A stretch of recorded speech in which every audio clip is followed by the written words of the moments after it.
Assalamualaikum warahmatullahi wabarakatuh. Alhamdulillah dina ieu waktu urang bisa tepung nyaeta diajar basa Sunda ya jeung kelas 7 saacan ngamimitian diajar ya ngenalkeun heula Bapak nyaeta Muhammad Nurdin. Nganjrek mah Bapak teh di Bandung nyaeta di Sarijadi, Bandung. Tah sakitu ya ayeuna urang teruskeun kana doa heula. Aya doa anu alus ya nu biasa bisa dipake ku urang nyaeta dina Al-Qur'an nyaeta doa Nabi Musa alaihissalam dina surat Toha ayat 25 nepi ka 28. Oke, bisa dibaca deui di imah.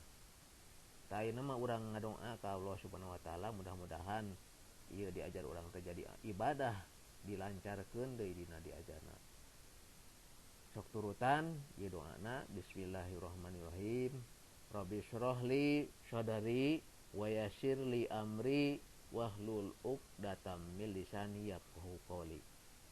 Artina Rabbi yeuh pangeran abdi isrohli lapangkeun pikeun abdi sadri dada abdi wa yassirli jeung gampangkeun pikeun abdi amri urusan abdi wahlul jeung pegatkeun ukdatan beungkeutan milisani dina lisan abdi yafqahu jeung pahamkeun maranehna qauli kana eusi caritaan abdi.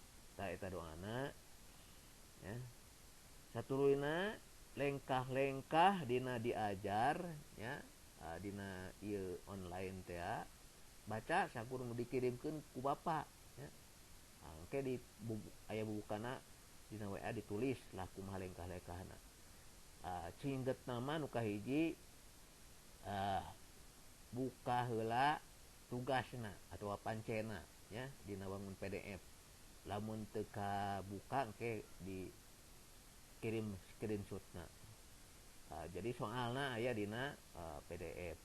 Anu kadua teangan jawabanana nyaeta dina buku elektronik kelas 7 pamekar diajar basa Sunda nu dikirim ku Bapa.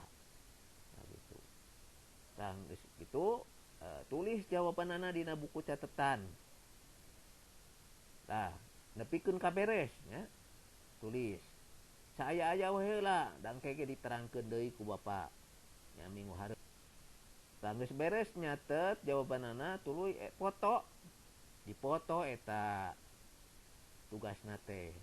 Tah engke dikirimkeun ka Bapa fotona liwatan WA. Tah sakitu wae heula nya baca wae lengkah-lengkahna anu dikirim ku Bapa engke dina WA. Sakitu heula. Assalamualaikum warahmatullahi wabarakatuh.